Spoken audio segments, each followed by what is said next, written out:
अगर आप जीएसटी सहित टेलीडोर ERP9 सीखकर एक प्रोफेशनल अकाउंटेंट बनना चाहते हैं, एक डिसेंट जॉब और हैंडसम सैलरी पाना चाहते हैं, या सरकारी नौकरियों के लिए जरूरी RSCIT कोर्स करना चाहते हैं, तो आज ही ज्वाइन कीजिए टेली एकेडमी सिविल लाइंस जयपुर।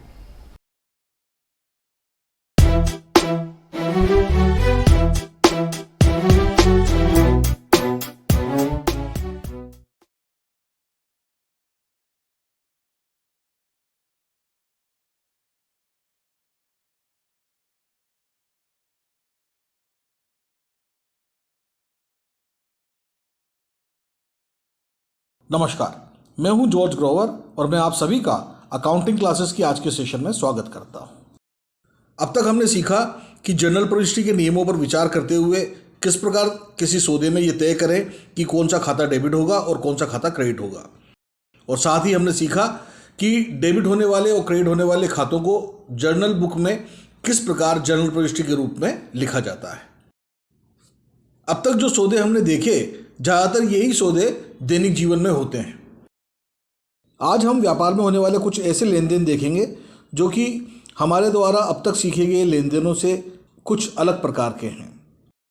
इन्हीं में से एक व्यापारिक सौदा है व्यापार के स्वामी द्वारा व्यापार में धन लगाना, पूंजी लगाना। जब हम व्यापार में उपयोग होने वाली शब्दावली, टर्म्स के बारे में बातचीत कर रहे थे, तब हमने जाना था कि व्यापार के स्वामी द्वारा व्यापार में जो धन लगाया जाता है उसे हम पूंजी यानी कैपिटल कहते हैं। लेखांकन के सिद्धांत यानी अवधारणाओं के बारे में सीखते समय हमने जाना था कि एक सिद्धांत होता है पृथक अस्तित्व का सिद्धांत, कंसेप्ट ऑफ डिफरेंट एंटिटी। इसके अनुसार व्यापार और व्यापार के स्वामी के बीच होने वाले लेन देनों को भी अकाउंट बुक्स में लिखा जाता है, लेखा पुस्तकों में लिखा जाता है। यदि व्यापार का स्वामी व्यापार में कोई पूंजी लगाता है तो हम उसकी भी जनरल प्रविष्टि करते हैं। इसे हम एक उदाहरण द्वारा समझ लेते हैं। 1 जनवरी 2020 को राहुल ने नगद राशि पूंजी के रूप में लगाकर व्यापार प्रारंभ किया 51,000 रुपये। Rahul started business with cash ₹51,000। इस सौदे में राहुल द्वारा व्यापार में नगद राशि के रूप में, कैश के रूप में पूंजी लगाई गई है। हमें इस संबंध में जनरल प्रविष्टि करनी होगी। इस सौदे की जनरल प्रविष्टि करने के लिए सबसे पहले हम जनरल प्रविष्टि के नियमों पर विचार करेंगे। पहला नियम है व्यापार में आने वाली वस्तु का खाता डेबिट करें, डेबिट व्हाट कम्स इन। क्या इस सौदे में व्यापार में कोई वस्तु आ रही है? देखिए, सौदे में कहा गया है कि राहुल ने नगद राशि के रूप में पूंजी लगाकर व्यापार प्रारंभ किया है, यानी व्यापार में नगद राशि आ रही है, कैश आ रहा है। क्योंकि व्यापार में नगद राशि यानी कैश आ रहा है, इसलिए हम कैश अकाउंट को डेबिट करेंगे 51,000 रुपये से। दूसरा नियम है व्यापार से जाने वाली वस्तु का खाता क्रेडिट करें, क्रेडिट व्हाट गोज आउट। अगर हम सौदे को देखें तो व्यापार में राहुल द्वारा नगद राशि लगाई गई है। व्यापार में पैसा आ तो रहा है लेकिन जा कुछ नहीं रहा है। इस प्रकार दूसरे नियम पर विचार करने से हमें ना में जवाब मिला है। तीसरा नियम है व्यापार के सभी आय और लाभ के खाते क्रेडिट करें, credit all the income and gain accounts. क्या ये एक आय या लाभ का सौदा है? जी नहीं। आय की परिभाषा सीखते समय हमने जाना था कि आय की दशा में व्यापार में धनराशि आती है, कैश आता है, और व्यापार से कोई वस्तु नहीं जाती है। आय के रूप में जो धनराशि प्राप्त होती है वो भविष्य में लौटानी नहीं पड़ती है, वो व्यापार की ही हो जाती है। लेकिन पूंजी के रूप में जो व्यापार में धनराशि प्राप्त होती है वो एक दिन लौटानी पड़ सकती है। यदि व्यापार का स्वामी व्यापार छोड़कर जाएगा तो अपनी पूंजी वापस लेकर जाएगा, यानी पूंजी के रूप में प्राप्त धनराशि एक दिन वापस चुकानी पड़ सकती है। इसलिए पूंजी के रूप में प्राप्त राशि को व्यापार की आय नहीं माना जा सकता। तो तीसरे नियम पर हमें जवाब ना में मिला है। चौथा नियम है व्यापार के सभी खर्चे और हानियों के खाते डेबिट करें, debit all the expenses and loss accounts. इस सौदे को अगर हम देखें तो व्यापार में पूंजी के रूप में धनराशि आ रही है, जबकि खर्चे की दशा में व्यापार से धनराशि जाती है, धनराशि व्यापार में आती नहीं है। इसलिए ये सौदा खर्चे का सौदा नहीं है। पांचवा नियम है व्यापार को देने वाले व्यक्ति का खाता क्रेडिट करें, क्रेडिट द गिवर। पांचवा नियम तभी लागू हो सकता है जबकि व्यापार में कोई वस्तु आई हो। व्यापार में नगद राशि आ रही है और ये नगद राशि राहुल के द्वारा दी गई है, तो देने वाला व्यक्ति राहुल है, तो हम यहाँ देने वाले व्यक्ति के रूप में राहुल का खाता क्रेडिट करेंगे। यहाँ मैं आपके साथ एक बात शेयर करना चाहूँगा।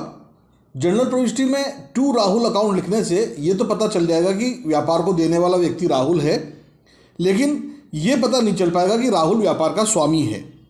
ये स्पष्ट करने के लिए कि राहुल व्यापार का स्वामी भी है, उसके नाम के साथ कैपिटल शब्द हम लगा देंगे, यानी क्रेडिट होने वाला खाता होगा टू राहुल्स कैपिटल अकाउंट।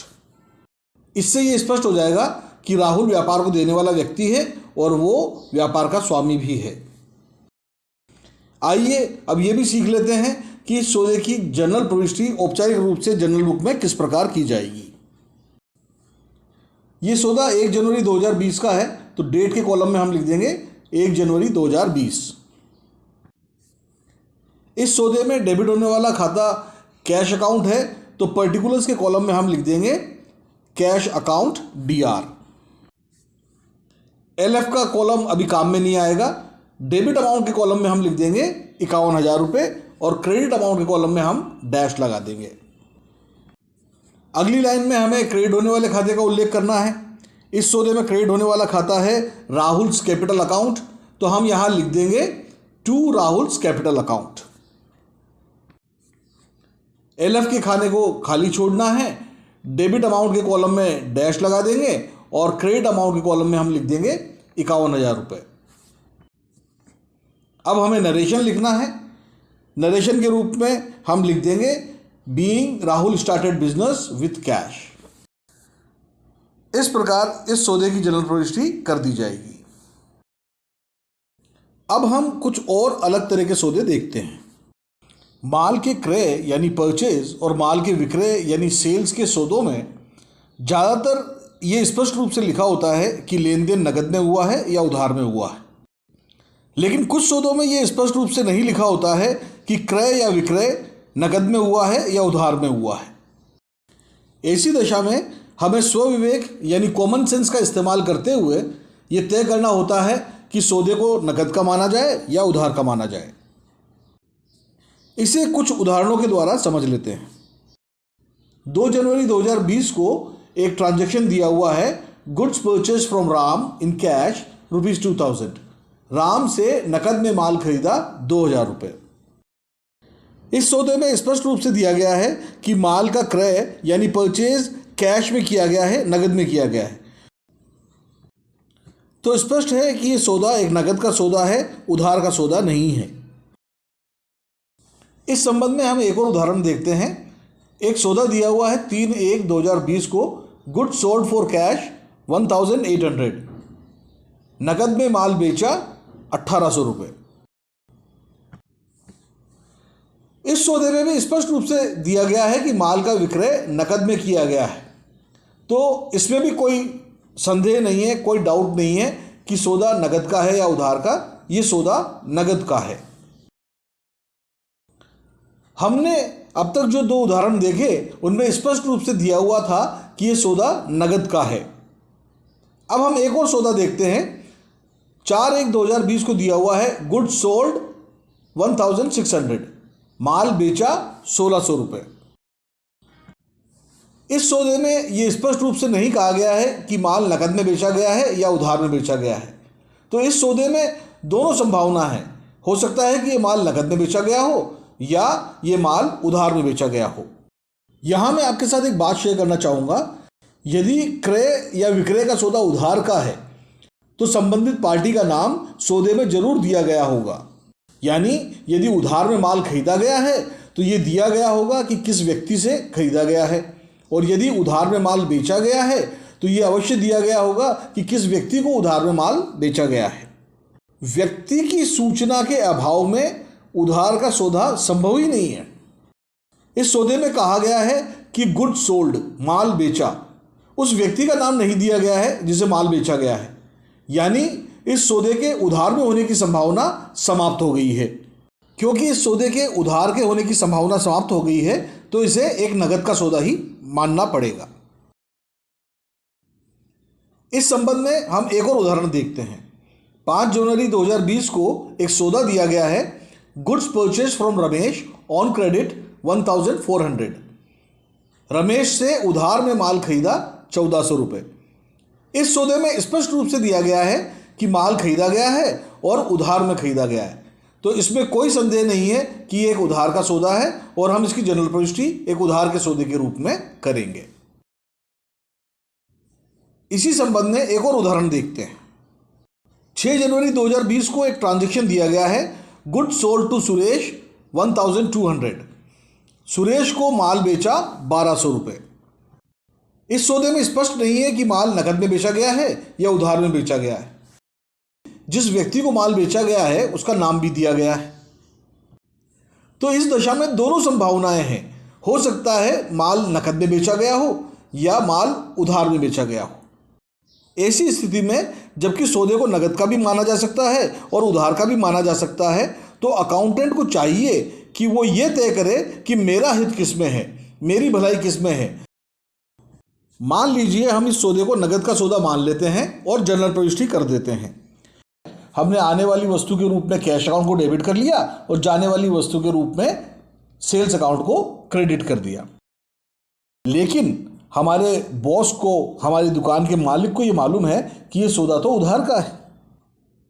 अब इस स्थिति में हमारे बॉस ने हमसे कहा कि अकाउंटेंट साहब, आपने कैश अकाउंट को डेबिट किया है, यानी व्यापार में नकद राशि आ गई है, तो जरा कैश बॉक्स में से निकाल कर वो 1200 रुपये देना। अब हमने जब कैश बॉक्स खोलकर देखा तो उसमें तो 1200 रुपये नहीं है। कैश बॉक्स में जब हमें 1200 रुपये नहीं मिले तो हमें समझ में आया ये तो नगद का सौदा नहीं है, उधार का सौदा है। और हमने अपने बॉस से कहा, सॉरी सर, मैंने इसे गलती से नगद का सौदा मान लिया। इस दशा में हमें बॉस से खरी खोटी सुननी पड़ेगी, 2 बातें सुननी पड़ेंगी। एक तरह से इससे हमारे ज्ञान पर प्रश्न चिन्ह लग जाएगा। या ऐसा भी हो सकता है, जब बॉस ने हमसे कहा कि जरा कैश बॉक्स में से 1200 रुपये निकाल कर देना, तो हमने जब कैश बॉक्स खोला और कैश बॉक्स में जब 1200 रुपये नहीं मिले तो हमने सोचा कि गलती तो हो गई, लेकिन मैं अपने बॉस से कोई बात सुनूंगा नहीं, तो हमने अपनी जेब से ही 1200 रुपये दे दिए। तो इस दशा में तो हमारे 1200 रुपये का नुकसान हो जाएगा।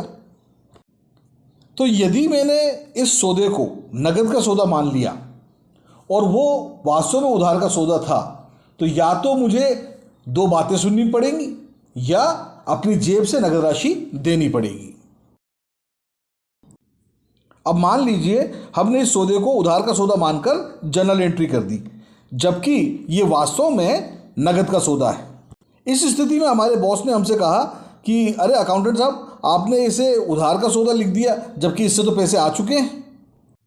इस स्थिति में हम अपने बॉस से कह सकते हैं, अच्छा पैसे आ गए, ठीक है, तो मैं पैसे आने की एंट्री और कर देता हूँ। इस तरह से एक एंट्री और करके हम उधार के सौदे को नगद का सौदा बना सकते हैं।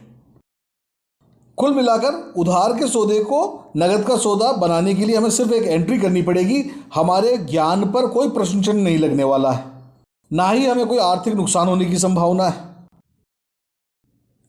तो इससे ये स्पष्ट है कि यदि कोई सौदा ऐसा है जिसे उधार का मानकर भी जनरल प्रविष्टि की जा सकती है और नगद का मानकर भी जनरल प्रविष्टि की जा सकती है, तो हमारे हित में यही है कि हम उसे उधार का सौदा मानकर चलें, क्योंकि एक नगद के सौदे को फिर से उधार का सौदा नहीं बनाया जा सकता, लेकिन हम उधार के सौदे को नगद का सौदा बना सकते हैं।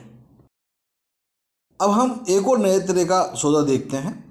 कई बार सौदे में दिया गया होता है कि किसी व्यक्ति से धनराशि प्राप्त हुई है। धनराशि का प्राप्त होना अपने आप में आय नहीं माना जा सकता। आय के सौदे में इनकम का हेड यानी आय का नाम स्पष्ट रूप से दिया हुआ होना चाहिए। जैसे यदि किसी व्यक्ति से राशि प्राप्त हुई है और वो कमीशन के रूप में प्राप्त हुई है या ब्याज के रूप में प्राप्त हुई है या किराए के रूप में प्राप्त हुई है, ऐसा स्पष्ट दिया हुआ है, आय का नाम भी साथ में दिया हुआ है, तभी उसे आय मानना है। इसी प्रकार यदि किसी व्यक्ति को कोई राशि चुकाई गई है तो उसे तब तक खर्चा नहीं मानना है जब तक कि सौदे में स्पष्ट रूप से एक्सपेंसेस का हेड यानी खर्चे का नाम ना दिया गया हो। जैसे सौदे में स्पष्ट रूप से लिखा हुआ हो कि धनराशि मजदूरी के रूप में चुकाई गई है, वेतन के रूप में चुकाई गई है, विज्ञापन के रूप में चुकाई गई है, किराए के रूप में चुकाई गई है, तभी उसे खर्चा मानना है। कुल मिलाकर किसी व्यक्ति से राशि प्राप्त होने पर उसे आय तभी मानेंगे जब स्पष्ट रूप से कहा गया हो कि किस आय के रूप में ये राशि प्राप्त हुई है। इसी प्रकार किसी व्यक्ति को धनराशि चुकाए जाने पर इसे खर्चा तभी माना जाना चाहिए जबकि स्पष्ट रूप से बताया गया हो कि किस खर्चे के रूप में ये धनराशि चुकाई गई है। इसे एक उदाहरण के द्वारा समझ लेते हैं। 7 जनवरी 2020 को एक सौदा दिया गया है, cash received from Rakesh 2000 rupees. Rakesh से नगद प्राप्त हुए 2000 रुपये। इस सौदे में कौन सा खाता डेबिट होगा और कौन सा खाता क्रेडिट होगा तय करने के लिए हम जनरल रजिस्ट्री के नियमों पर विचार करते हैं। पहला नियम है, व्यापार में आने वाली वस्तुओं का खाता डेबिट करें। Debit what comes in. इस सौदे को अगर हम देखें तो इसमें दिया गया है राकेश से नगद प्राप्त हुए, यानी व्यापार में नगद राशि यानी कैश आ रहा है, तो हम यहाँ लिख देंगे कैश अकाउंट DR 2000 रुपये। दूसरा नियम है, व्यापार से जाने वाली वस्तुओं का खाता क्रेडिट करें। Credit what goes out. सौदे को देखने पर मालूम चलता है कि व्यापार में नगद राशि आ रही है, जा कुछ नहीं रहा है, तो हमें यहाँ पर ना में जवाब मिला है। तीसरा नियम है, व्यापार के सभी आय और लाभ के खाते क्रेडिट करें। Credit all the income and gain accounts. सौदे को अगर हम देखते हैं तो इसमें पैसा प्राप्त हुआ है, लेकिन ये स्पष्ट रूप से नहीं दिया गया है कि ये किसी आय के रूप में प्राप्त हुआ है। तो हमने सीखा कि आय की दशा में व्यापार में पैसा तो आता है, लेकिन सौदे में ये भी स्पष्ट रूप से लिखा हुआ होना चाहिए कि इनकम हेड कौन सा है, किस प्रकार की आय हुई है। क्योंकि यहाँ आय के बारे में स्पष्ट उल्लेख नहीं किया गया है तो हम इसे आय का सौदा नहीं मानेंगे। चौथा नियम है, व्यापार के सभी खर्चे हानियों के खाते डेबिट करें। Debit all the expenses and loss accounts. सौदे में दिया गया है कि राकेश से नगद राशि प्राप्त हो रही है। खर्चे की दशा में व्यापार से धनराशि जाती है, आती नहीं है, तो ये एक खर्चे का सौदा नहीं है, हमें यहाँ ना में जवाब मिला है। पांचवा नियम है, व्यापार को देने वाले व्यक्ति का खाता क्रेडिट करें। Credit the giver. सौदे को अगर देखें तो राकेश से नगद राशि प्राप्त हो रही है, यहाँ नगद राशि आ रही है और देने वाला व्यक्ति राकेश है। हम यहाँ देने वाले व्यक्ति के रूप में राकेश का खाता क्रेडिट कर देंगे और लिखेंगे राकेश अकाउंट क्रेडिट 2000 रुपीज़। इस प्रकार हमें डेबिट होने वाले खाते और क्रेडिट होने वाले खाते के बारे में जानकारी मिल गई है। आइए अब हम इसे जनरल बुक में जनरल रजिस्ट्री के रूप में लिख देते हैं। डेट के कॉलम में हम लिख देते हैं सौदे की तारीख, जो कि है 7/1/2020। इस सौदे में डेबिट होने वाला खाता है कैश अकाउंट, तो हम पर्टिकुलर्स के कॉलम में लिख देंगे कैश अकाउंट DR। LF का कॉलम अभी काम में नहीं आएगा। डेबिट अमाउंट के कॉलम में हम लिख देंगे 2000 रुपये और क्रेडिट अमाउंट के कॉलम में लगा देंगे डैश। क्रेडिट होने वाला अकाउंट राकेश का है, तो अगली लाइन में हम लिख देंगे टू राकेश अकाउंट। LF का कॉलम अभी काम में आएगा नहीं, डेबिट अमाउंट के कॉलम में लगा देंगे डैश और क्रेडिट अमाउंट के कॉलम में लिख देंगे 2000 रुपये। इस सौदे में हमें धनराशि प्राप्त हुई है, तो हमने जरूर इस संबंध में राकेश को एक रसीद दी होगी, तो उस रसीद का नंबर जो है हम नरेशन में लिख देंगे। तो नरेशन हो जाएगा रिसीट नंबर और जो भी रसीद का नंबर है वो हम यहाँ लिख देंगे। यहाँ एक और सौदे के बारे में जानने से पहले, एक और बिजनेस ट्रांजैक्शन के बारे में बातचीत करने से पहले मैं आपके लिए एक गृह कार्य, एक होमवर्क दे रहा हूँ। एक ट्रांजैक्शन दिया गया है 7 जनवरी 2020 को, कैश पेड टू मुकेश 1500। आपको जनरल रजिस्ट्री के नियमों पर विचार करते हुए ये तय करना है कि इस सौदे में, इस ट्रांजैक्शन में कौन सा अकाउंट डेबिट होगा और कौन सा अकाउंट क्रेडिट होगा। साथ ही इसे जनरल बुक में जनरल रजिस्ट्री के रूप में किस प्रकार लिखकर दिखाया जाएगा, यह भी दर्शाना है। अब हम एक और नए तरह का सौदा देखते हैं। देखिए, जब व्यापार में गुड्स खरीदा जाता है तो हम परचेज अकाउंट को डेबिट करते हैं, लेकिन यदि व्यापार में कोई ऐसी वस्तु खरीदी गई है जो कि रीसेल पर्पज से नहीं खरीदी गई है, यानी एसेट के रूप में खरीदी गई है, संपत्ति के रूप में खरीदी गई है, तो फिर हम ऐसी दशा में संपत्ति को संपत्ति के नाम से ही डेबिट करेंगे। इसका मतलब यह है कि यदि संपत्ति के रूप में फर्नीचर खरीदा गया है तो हम फर्नीचर अकाउंट को डेबिट करेंगे। अगर संपत्ति के रूप में मशीनरी खरीदी गई है तो हम मशीनरी अकाउंट को डेबिट करेंगे। इसी प्रकार संपत्ति के रूप में यदि मोटर कार खरीदी गई है तो हम मोटर कार अकाउंट डेबिट करेंगे। इस बात को समझने के लिए एक उदाहरण देखते हैं। एक सौदा दे रखा है 8 जनवरी 2020 को कार्यालय में उपयोग के लिए एक कंप्यूटर खरीदा 18,000 रुपये। Computer purchase for office use 18,000। अब देखिए इस सौदे में कहा गया है कि कार्यालय में उपयोग के लिए ये कंप्यूटर खरीदा गया है। इसका मतलब इसे बेचने के लिए नहीं खरीदा गया है। ये कंप्यूटर हमारे व्यापार के लिए गुड्स यानी माल नहीं है बल्कि संपत्ति है। एक बात और नोट करने की है, इस सौदे में कंप्यूटर खरीदा गया है लेकिन उस पार्टी का नाम नहीं दे रखा है जिससे कि ये कंप्यूटर खरीदा गया है। इसलिए हमें ये मानना पड़ेगा कि कंप्यूटर नकद में खरीदा गया है। आइए अब देखते हैं कि इस सौदे में कौन सा खाता डेबिट होगा और कौन सा खाता क्रेडिट होगा। जनरल प्रविष्टि के नियमों पर विचार करते हैं। पहला नियम है व्यापार में आने वाली वस्तुओं खाता डेबिट करें। Debit what comes in. सौदे को देखिए, सौदे में कहा गया है कि ऑफिस यूज़ के लिए कंप्यूटर खरीदा गया है, यानी कंप्यूटर व्यापार में आ रहा है और ये एक संपत्ति के रूप में व्यापार में आ रहा है। तो हम यहाँ कहेंगे कि व्यापार में कंप्यूटर आ रहा है तो कंप्यूटर का अकाउंट डेबिट होगा 18,000 रुपये से। दूसरा नियम है व्यापार से जाने वाली वस्तुओं खाता क्रेडिट करें। Credit what goes out. क्योंकि इस सौदे में नहीं बताया गया है कि किससे कंप्यूटर खरीदा गया है तो उधार में इस सौदे के होने की संभावना बिल्कुल नहीं है, तो हमें इसे एक नगद का सौदा मानना पड़ेगा। तो हम यहाँ कैश अकाउंट को क्रेडिट कर देंगे 18,000 रुपये से। इस प्रकार हमें इस सौदे के कारण डेबिट होने वाले खाते और क्रेडिट होने वाले खाते दोनों के बारे में पता चल गया है। अब हम इसे जर्नल बुक में जर्नल एंट्री के रूप में लिख लेते हैं। ये ट्रांजैक्शन 8 जनवरी 2020 का है तो डेट के कॉलम में हम लिख देंगे 8 जनवरी 2020। कंप्यूटर अकाउंट डेबिट हुआ है तो पर्टिकुलर्स के कॉलम में हम लिख देंगे कंप्यूटर अकाउंट DR। LF के कॉलम में अभी हमें कुछ लिखना नहीं है। डेबिट अमाउंट के कॉलम में हम लिख देंगे 18,000 क्योंकि हम डेबिट होने वाले अकाउंट के बारे में मेंशन कर रहे हैं, लिख रहे हैं। क्रेडिट अमाउंट के कॉलम में हम डैश लगा देंगे। अब क्रेडिट होने वाले खाते के बारे में लिखना है। क्रेडिट होने वाला खाता है कैश अकाउंट, तो हम पर्टिकुलर्स के कॉलम में लिख देंगे टू कैश अकाउंट। LF के कॉलम में अभी हमें कुछ लिखना नहीं है।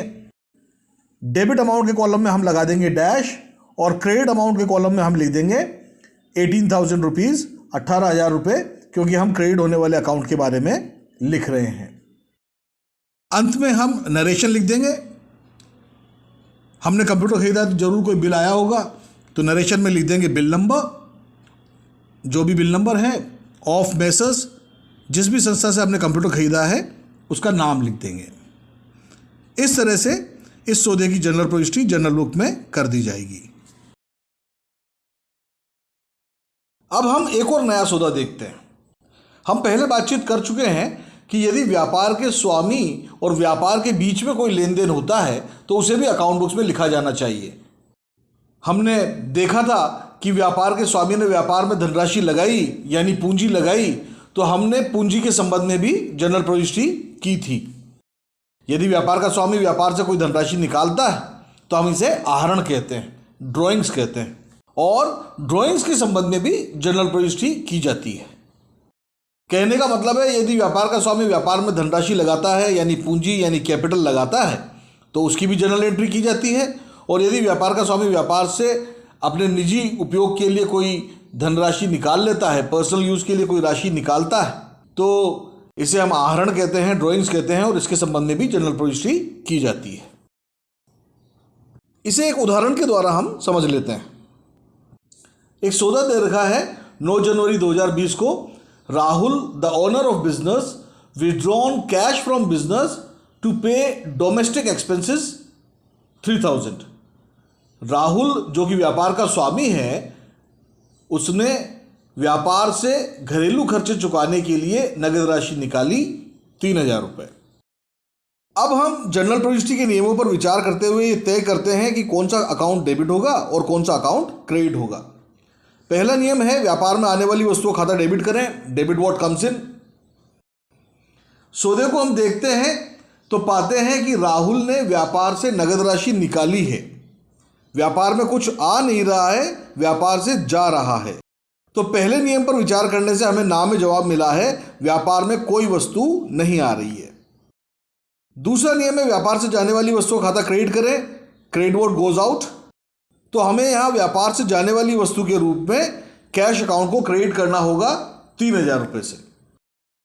तीसरा नियम आय के संबंध में है कि व्यापार के सभी आय और लाभ के खाते क्रेडिट करें, credit all the income and gain accounts.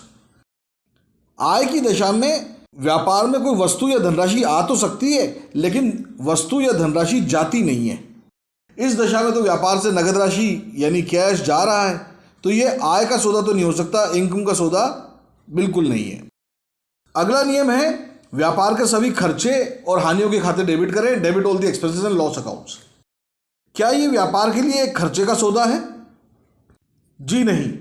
सौदे में स्पष्ट रूप से लिखा गया है कि राहुल ने घरेलू खर्चे चुकाने के लिए व्यापार से नगद राशि निकाली है।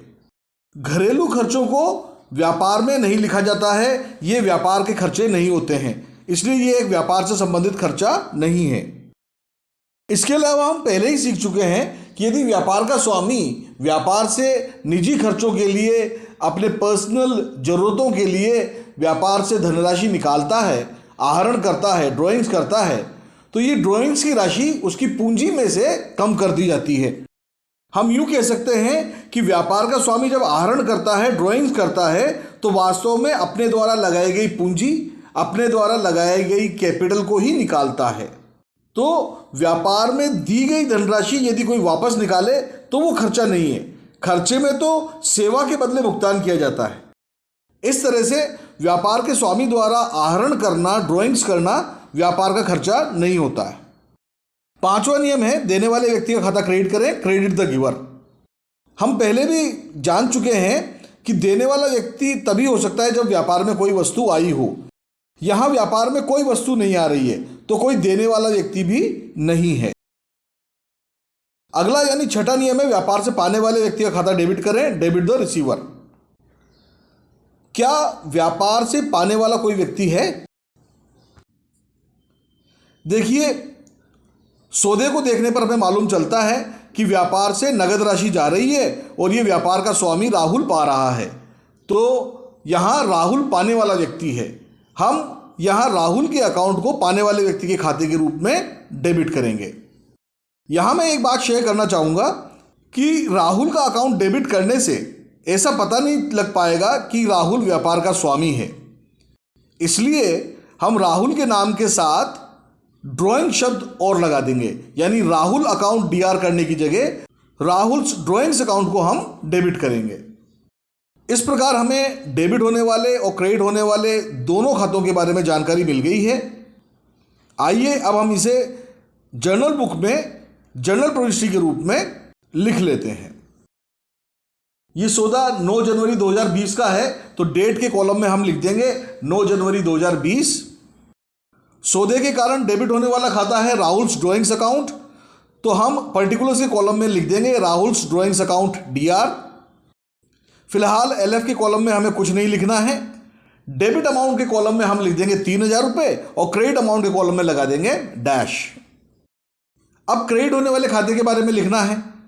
क्रेडिट होने वाला खाता है कैश अकाउंट, तो हम पर्टिकुलर्स के कॉलम में लिख देंगे टू कैश अकाउंट। एलएफ के कॉलम में कुछ नहीं लिखना है। डेबिट अमाउंट के कॉलम में डैश लगा देंगे और क्रेडिट अमाउंट के कॉलम में लिख देंगे 3,000 रुपये। इस सौदे का नरेशन हो जाएगा, being Rahul the owner of business withdrawn cash from business to pay domestic expenses. इस प्रकार हमने सीखा कि यदि व्यापार का स्वामी व्यापार से आहरण करता है, ड्राइंग्स करता है, तो उसकी जर्नल एंट्री किस प्रकार की जाएगी। आज के लिए इतना ही। धन्यवाद।